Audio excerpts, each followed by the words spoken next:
જય માતા. મેં ઘણા બધા એવા માણસો જોયા છે બીજાના ઘરે દિહાળી અડાડતા હોય. તમને હાચી વાતની ખબર ન હોય ને તો કોઈ દે કોઈનું કંઈ કહેવાય નહીં. કોઈને ડાયો માણે બધાને ગમે તે. મારો એક હતો છોકરો, હું ભાવનગર રહેતો હતો, તમારો એક છોકરો હતો, સંડા જવાની ડોલે મારી ભરી આવે. હું 9 વાગે કારખાને જાઉં, 10:30 જેવું થાય ને તો એ મારને કામે બેઠો મને ઊભો થઈને મારી સંડાસની ડોલ ડંકી ધમીને સંડાસમાં ડોલ મૂકી આવે અને મને કે શેઠ તેમ જાઓ એ કે સંડાસજી આવો. એટલે મેં કીધું મને કેમ ખબર તને લાગી ગઈ? એ કે તેમાં માગા પાછા થતું હતું ને તમને ખબર પડી ગઈ. એવો છોકરો મારો, કામ કરવાવાળો. અને એના બાપા આવ્યા મારી પાસે, મને કે આ છોકરો મારું કીધું કરતો નથી. તો હું વાત કરો, છોકરો ડાયો લાગે ને તે કે તેમ પૂછો ને. પછી હું એને ઘરે ગયો ને મેં પૂછ્યું, મેં કીધું આજથી કોઈ દિવસ મારા ઘરે તું ન કરતો, મારી સામે ઊભો નહીં, તો મારી અરે વાત ન કરતો. તું તો તારા બાપનું ન માનતો હોય તો મારી અરે હું કામ તું હારા હારી રાખે? અને મારા કારખાને કામે ન આવતો. મેં એને કાઢી મૂક્યો હતો. હજી મારી પાસે સાક્ષીને પુરાવા છે ને એ છોકરો જીવે છે. એ છોકરો મને 400 મહિના પછી મળ્યો તો મને પગે પડી ગયો. મને કે રમેશભાઈ મને માફ કરી દો. એ કે મેં કીધું કેમ?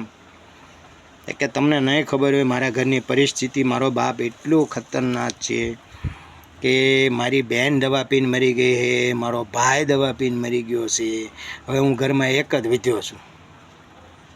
એકદમ મને એવી નહોતી ખબર, પણ તું સતત તારા મા બાપનું કીધું તો તારે કરવું જ પડે ને.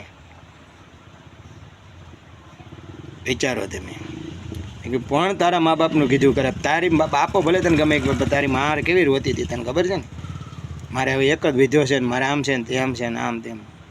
એટલે ભાઈ તું શાંતિથી એને ભેગો રહ્યો, મારા કારખાને કામે ન આવતો અને મારે ત્યાં આવતોય નહીં. આવા અમુક હરામી લોકો હોય ને તો એવું હોય ને તો એના મા બાપથી છોકરાને જુદા પાડી દે. સડાવી તાર બાપો આમ કરે ને તાર બાપા તને કાંઈ કહી દે દેતા નથી, તાર બાપા તને આમ નથી દેતા, તાર બાપા તને પલાણું નથી લઈ દે, તાર બાપા તને પલાણું. એ છોકરાને એમ કહેવાનું કે તું તારા બાપને હું લઈ દઈશ એ જોવાનું હવે. અને 20, 22, 25 વર્ષનો 30 વર્ષનો તને કર્યો છે, હવે તું તારા બાપ હાટો થઈને શું કરે એ જો. તારા બાપે તને અત્યાર સુધી કહી દીધું બધું. 17, 18 વર્ષનો, 15 વર્ષનો, 16 વર્ષનો છોકરો થાય એટલે પટેલનો છોકરો કાં રળવા માંડે ને કાં ભણવા માંડે. ભણતો ન હોય તો રળવા માંડે. એની બદલે 25 વર્ષના ઢાંઢા થાય તો રળતા ન હોય તો મા બાપ એની હાટે શું કરી શકે એની માટે? અને ઉપરથી એમ કે તમે અમારા માટે શું કર્યું? તો મેં હવે અમારા માટે શું કરો એ જોવાનું. એમ તમને 25 વર્ષના કહી દીધા, તમે હવે 25 વર્ષના શું કરો એ જોવાનું.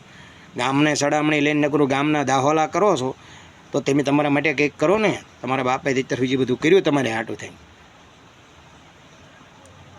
એટલે એવા નકામીના પેટના હોય ને એને હાલતી ના કહી દેવાના. ભલે એના ગામ સારું લાગતું હોય ને તો એને જવા દેવાના. તું તારા ગામમાં રહેજે, તું તને હારી ન લાગે ને એની ભેગો રહેજે, તું મારી ભેગો ન રહેતો. અને એવા હરાયની ક્યારેય સુખી નહીં થાય. એ તો બાપને જો મન દુભાતો ને બાપને બોલું કર્યું હોય ને બાપને એમ કે બાપ મારો બાપ નથી સારો, મારો બાપ આમ છે, મારો બાપ આમ છે. અને ગામ સારું લાગતું હોય ને તેને જવા દેવાનું ગામ હારી. અમે જોયેલા છીએ 5-5, 7-7 વર્ષ તારા લગ્ન કીધી દેવા છે ને તને આમ કરો, તારો આમ વરઘોડો કરો, 5-5, 7-7 વર્ષ દાહોલા કરે ને કાઢી મૂકે. હા, તા થઈ ગયો હોય ગઢ્યો, પછી એનો બાપે કોઈ ન દે. હા, ગામ સડાવી કંઈ કરી ન દે, ગામમાં દાહોલા જ કરાવે. અમે જેવા જોયા હજી એક કંઈ એવો દાખલો નથી કે ફલાણાના છોકરાએ ફલાણાએ પરણાવ્યો. મેં અમારી આ 50 વર્ષની ઉંમરમાં ખાલી ખોટા ગે એવા મારી પાસે 25 દાખલા છે ખાલી ખોટા ચડાવી મારતા હોય. હા, મારી 20-22 વર્ષની ઉંમર છે. અરે આને આમ કહી દેવું છે ને, અરે આને આમ કહી દેવું ને. હું કહું મારું કાંઈ નથી કરવું, તમારા છોકરાનું કરો જે કરવું એ. મારું કાંઈ ઉપાધિ નહીં તમારે. ના પહેલાં તને પણ મારે નથી ભણવું, તેમ પહેલાં ભણાવો, અમે અમારી રીતે ભણી જાઓ.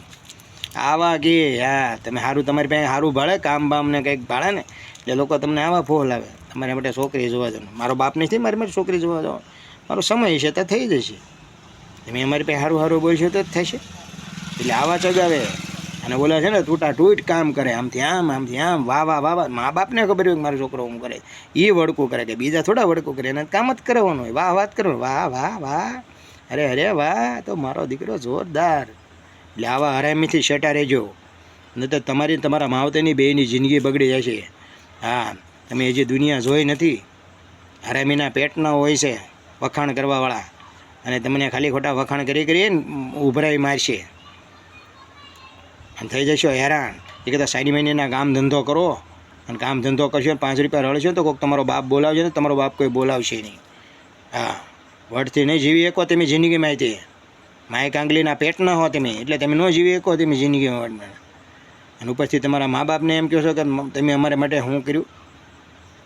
આવા તો મારી પાસે 10 દાખલા મા બાપે મને કીધું, રામજીભાઈ ભુવાજી આ છોકરા અત્યારે હામા થાય, એને માએ જવા દેવાય, માય ગાંડ ઉપર લાત આ માવડો ફેરવી દેવાય, બારણાની બહાર ઊભો રખાય અને એક પાટું ઠોકાય, જવા દે જ્યાં જવું હોય ને. માય મારો તને કોડા. જય માતાજી.